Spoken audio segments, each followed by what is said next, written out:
Isang araw, tinuturuan ni Jesus ang mga tao tungkol sa kaharian ng langit. Jesus, ano po ba ang kaharian ng Diyos?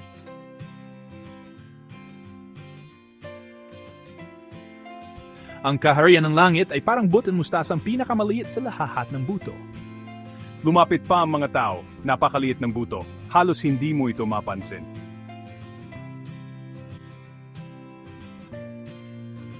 Paano ang isang bahay na napakaliit ay magiging napakalaga?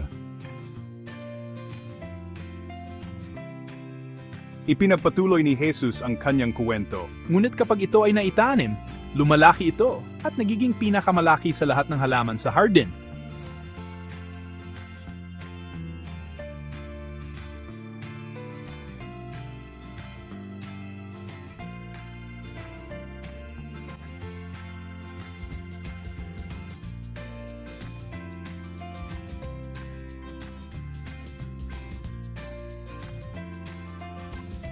Tinagtagal, ang maliit na buto ay naging isang malaking puno.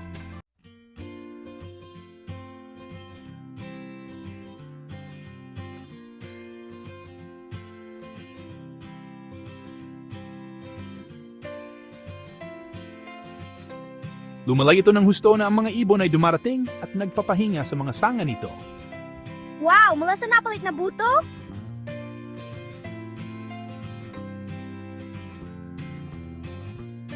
Ang kaharian ng Diyos ay maaring mukhang maliit sa simula, ngunit lumalaki ito ng mas malaki kaysa sa iyong naisip. Kahit ang pinakamaliit na gawa ng pananampalataya ay maaring lumago at maging isang bagay na kahanga-hanga. Kapag nagpapakita tayo ng kabaitan, pagmamahal at pananampalataya, kahit sa maliliit na paraan, nagtatanim tayo ng mga buto para sa kaharian ng Diyos. Gusto ko ring magtanim ng magagandang buto.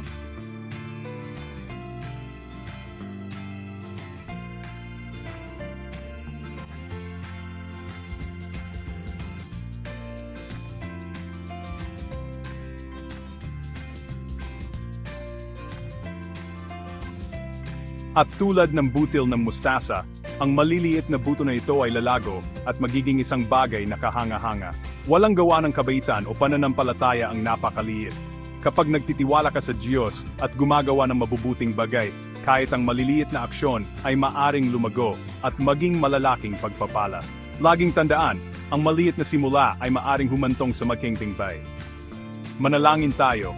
Mahal na Diyos, salamat sa pagtuturo sa amin na kahit ang pinakamaliit na pananampalataya ay maaring lumago. Tulungan mo kami na maging mabait, mapagmahal at tapat araw-araw. Turuan mo kami na magtanim ng mabubuting buto sa aming mga puso at sa buhay ng iba. Naway lumago ang iyong kaharian sa amin.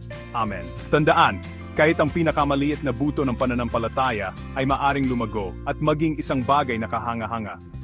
Huwag kalimutang mag-subscribe, mag-like, mag-share at mag-comment para sa mas maraming kwento mula sa Biblia Kids PH. Salamat.